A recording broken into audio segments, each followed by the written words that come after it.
Y tenemos la palabra del Señor con nosotros en Juan capítulo 17 y en el versículo 5. Ahora pues, Padre, glorifícame tú al lado tuyo, con aquella gloria que tuve contigo antes que el mundo fuese. Estas son las palabras del Señor Jesús.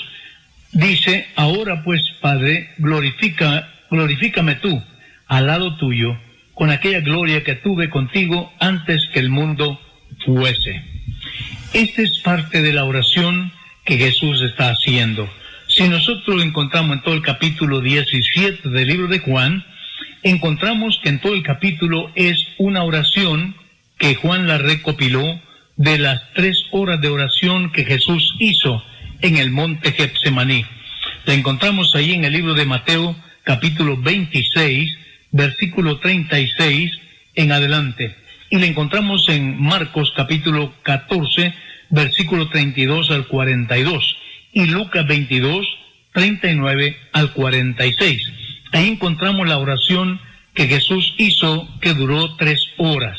Él se llevó aparte a Pedro, a Jacobo y a Juan, para que le ayudaran en este momento de oración.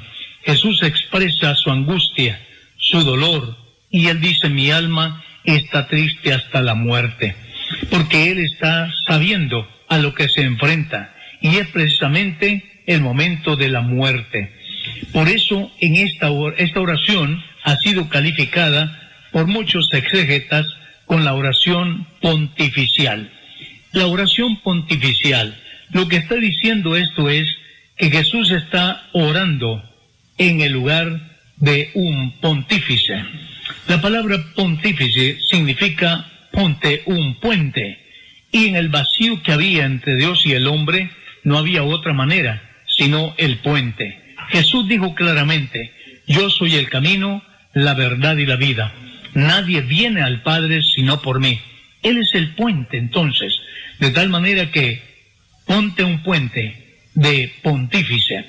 Esta oración la hacía todos los sumos sacerdotes antes de llegar a ofrecer el sacrificio por la nación. El sumo sacerdote hacía una oración por sí mismo y otra oración, primero por el pueblo y segundo por sí mismo. En esta oración, él pedía perdón por todos sus pecados, los pecados de su familia, como también la segunda oración era por todo el pueblo. En este momento el sumo sacerdote iba acompañado de un cordero y de un macho cabrío. En el cordero era ofrecido en sacrificio por la humanidad y el macho cabrío eran atados los pecados de toda la nación en un sentido figurado. Eso lo dice el capítulo 4 del libro de Levíticos. Si notamos las primeras palabras de esta oración es, estas cosas habló Jesús, levantando los ojos al cielo, dijo, Padre, la hora ha llegado, glorifica a tu Hijo, para que también tu Hijo te glorifique a ti, como le has dado potestad sobre toda carne, para que dé vida eterna a todos los que le diste. Y esta es la vida eterna, que te conozcan a ti, el único verdadero, y a Jesucristo a quien has enviado. Yo te he glorificado en la tierra, he acabado la obra que me diste que hiciese. Ahora pues, Padre, glorifícame tú al lado tuyo, con aquella gloria que tuve contigo antes que el mundo fuese. He manifestado tu nombre a los hombres que del mundo me distes, y luego tuyos eran, y me los diste, y han guardado tu palabra. Así continúa la oración de Jesús. Y en este sentido, cuando él dice, con aquella gloria que tuve antes que el mundo fuese, Jesús, según capítulo Juan capítulo 1, verso 14, es el Verbo encarnado. En el principio, la gloria y la alabanza la tuvo el Verbo, es decir, por la palabra fue hecho todo, y toda la gloria que recibió la misma creación fue por medio del Verbo. Este Verbo es el Verbo encarnado. Jesús es el Verbo. Algunos han hablado del Hijo Eterno, hablando de Jesús, pero Jesús no es Hijo Eterno. Él es el Verbo eterno, la palabra hecha carne. esa palabra que se hizo carne en el vientre de María para ser nuestro Redentor. Tuvo aquella gloria desde el principio, antes que el mundo fuese. Todo fue hecho por medio de la palabra. Y como dice Juan capítulo 1, verso 3, sin el verbo, nada de lo que ha sido hecho fue hecho. Y por el verbo, todo es hecho. Entonces Jesús está hablando en el sentido del verbo, no en cuanto al Hijo, no en cuanto a lo humano, porque lo humano se ubica 42 generaciones después de Abraham. Eso dice el capítulo 1, versículo 17 del libro de Mateo, indicando que el Hijo no estaba en el cielo como hijo o como humano, sino era el verbo, la palabra de Dios, que Dios mismo es esa palabra. Por tanto, todo lo creado fue hecho por la palabra. Todo lo que fue hecho por la palabra. Todo lo que Dios dijo, ahí está. Solamente no está lo que Él no dijo. De tal manera que entonces Jesús está pidiendo esa gloria como realmente el verbo humanado. El verbo, como el verbo que tuvo la alabanza desde antes de la creación.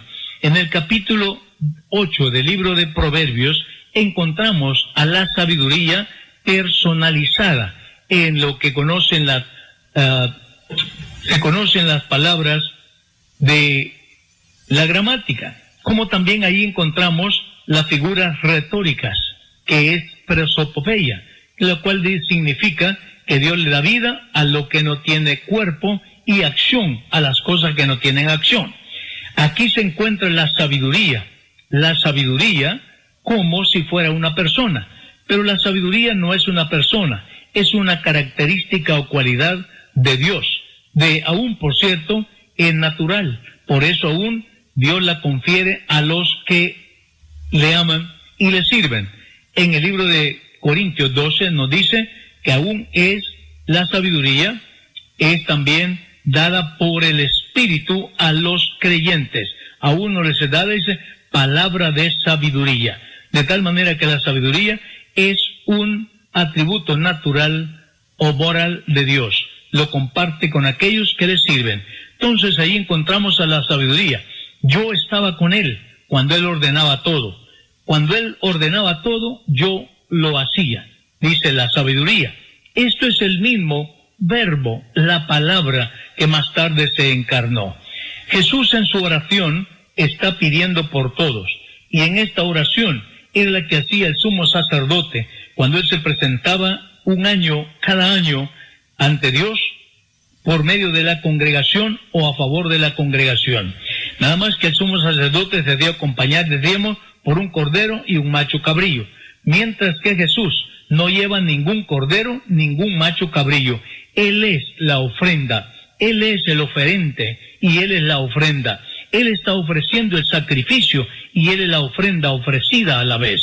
Por tanto, Él está haciendo el oficio de lo que hacía el sumo sacerdote. Yo ruego por ellos, no ruego por el mundo, sino por los que dicen, me diste porque tuyos son. Y todo lo mío es tuyo y todo lo tuyo es mío. He sido glorificado en ellos. Y así continúa.